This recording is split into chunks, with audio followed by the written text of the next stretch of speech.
எண்ணெயில் வறுக்க போகிறதில்ல, புளி ஊற்றி பெரட்ட போகிறோம். பெரட்டில் கூட சொல்லலாம். இது வயசானவங்களுக்கெல்லாம், சுகர் பேஷண்ட்டுக்கெல்லாம் ரொம்ப நல்லது. அதனால் இதை இன்றைக்கி செஞ்சு காட்டலான்னு இருக்கேன். பாருங்கள்.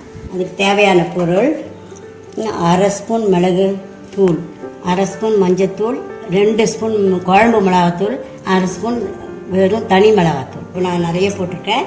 உங்களுக்கு மிளகு தனி மிளகாத்தூள்லாம் வேண்டாம்னா நீங்கள் வெறும் குழம்பு மிளகாத்தூளோ வெறும் தனி மிளகாத்தூளோ போட்டுக்கலாம். அது உங்களோட விருப்பம். மொத்தம் 2 ஸ்பூன். இது அரை கிலோ பாவக்காவை நைஸாக இந்த மாதிரி அரிஞ்சு வச்சுருக்கேன். கருவேப்பிலை பொரிச்சு இது செஞ்ச பிறகு மேலே போகிறதுக்காக வச்சுருக்கேன். புளி வேண்டான்னு விருப்பப்படாதவங்க லெமன் போட்டுக்கலாம். லெமன் ஒரு 2 லெமனாவது போடணும். அப்போ தான் அந்த பாவக்காவோட கசப்பு போகும். புளியை பெரிய நெல்லிக்காய் அளவுக்கு ஊற வச்சு கரைச்சி வச்சுருக்கேன். இப்போ இதை இதில் போடணும்.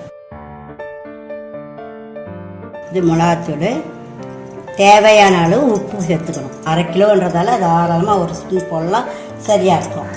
நம்முடைய புளி தண்ணியில் இந்த காரம், இந்த உப்பு, பாவக்காய் எல்லாத்தையும் சேர்த்து அப்படியே பிசைஞ்சு அரை மணி நேரம் ஊற வைக்கணும். அட்லீஸ்ட் 10 மினிட்ஸாவது ஊற வைங்க. காரம், உப்பு, புளியெல்லாம் ஊற்றி நல்லா ஊறிடுச்சு. இப்போ எண்ணெயில் போட்டு வைக்க போகிறோம். காட்டுறேன். கடாய் காஞ்சிச்சு. இது பாருங்கள், எண்ணெய் ஊற்றுறேன். இந்த எண்ணெய் காஞ்ச உடனே இந்த கருவேப்பிலையை பொரிச்சு எடுத்துக்கலாம். நல்லா மொறுன்னு கருவேப்பிலை வறுத்துச்சு. இதை எடுத்துறேன். இந்த ஊற வச்ச இந்த பாவக்காயை கொட்டிடுறேன். தண்ணி எதுவும் ஊற்ற தேவையில்லை. கொஞ்சம் டைம் ஆகும். கொஞ்ச நேரம் இப்போ 5 மினிட்ஸ் 7 மினிட்ஸ் வச்சு கிண்டி விட்டுக்கிட்டே இருக்க வேண்டியதுதான்.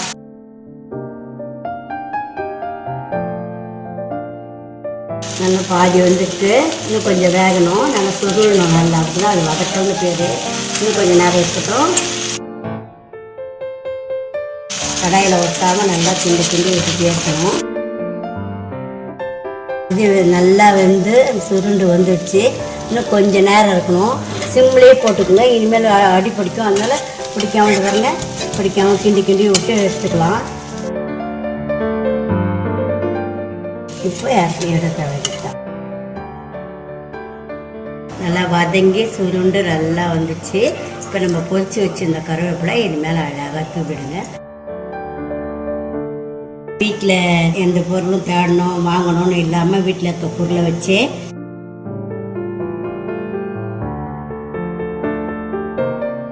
இந்த வீடியோ பார்த்ததற்கு நன்றி. இந்த ரெசிபி உங்களுக்கு பிடிச்சிருந்தா லைக் பண்ணுங்கள், ஷேர் பண்ணுங்கள். என்னுடைய சேனலுக்கு சப்ஸ்கிரைப் பண்ணுங்கள். பெல் பட்டன் அழுத்துனீங்கன்னா புதுசாக அப்லோட் பண்ணுற வீடியோ உங்கள் நோட்டிஃபிகேஷனுக்கு வரும். உங்களுக்கு புது ரெசிபீஸோ இல்லை ஏதாவது கொஷின்ஸோ இருந்தால் கமெண்ட் செக்ஷன்ஸில் கொடுங்க. நன்றி.